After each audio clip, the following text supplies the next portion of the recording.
तो फ्रेंड आज आम जाना टू वे कनेक्शन कौन कराए। तो टू वे कनेक्शन केते प्रकार रुहे आउ टू वे कनेक्शन कौन यूज हुए आउ to way connection row benefit कौन। तो वीडियोटा देखंतु। चैनल को फर्स्ट टाइम आसन तो चैनल को सब्सक्राइब करंतु आउ वीडियोटा को लाइक कर दियंतु, कमेंट करंतु। तो चलो देखिबा वीडियोटी।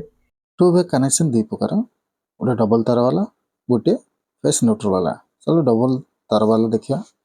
To way switch row connection 3 पोल थाए, दुई स्विच को नहीं कि टू वे कनेक्शन। तो न्यूट्रल डायरेक्ट बल्ब पर लगे, पुणी फेस गोटे to way switch row middle रे लगे, पुणी डबल तार नहीं कि आमे द्वितीय टू वे स्विच रे दुई पर तल कनेक्शन करू, पुणी मिडिल रो ताहा बल्ब रे नहीं लगो जहाँकि कंट्रोल कनेक्शन करू।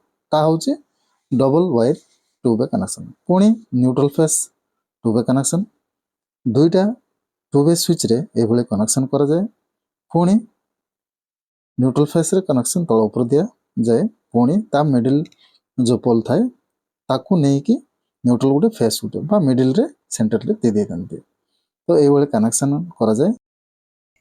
तो फ्रेंड टू वे कनेक्शन आमर होता है तल ऊपर घर बा पाउच थाए उच्चा जगार थो। आपड़ जिते पाउच ऊपर चढ़ी जाइए ऑन करेंगे स्विचटा, तो ताहा नहीं तले गोटे स्विच दिया थाए पाउचर तले, पुणी पाउचर ऊपर भी गोटे दिया थाए घर भितर बा बाहर ए भला कनेक्शन करा जाय थाए to way switch row connection.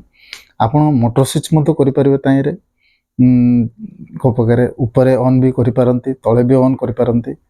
तो ऊपर घर जदि ऑन करंती मोटरटा तले ऑफ करि पारंती, तो तले ऑफ ऑन करथिले ऊपर घर भी आपनकर मोटर स्विचटा बंद कर पारिबे बा टू वे कनेक्शन रे ए सब होई पारे। तो आशा करे वीडियोटी भलो लागिथिबो फ्रेंड आपनको। तो वीडियो को लाइक करंतु, कमेंट करंतु आउ चैनल को सब्सक्राइब कर दियंतु फ्रेंड। पुणी नोटिफिकेशन बटन को दबाई दियंतु जाफल आपको नुआ नुआ वीडियो मु जते अपलोड करे आपको सर्वप्रथमे मिल पार। तो फ्रेंड आज वीडियो एतिकी रहिला, पुणी देखा हबो नेक्स्ट वीडियो रे।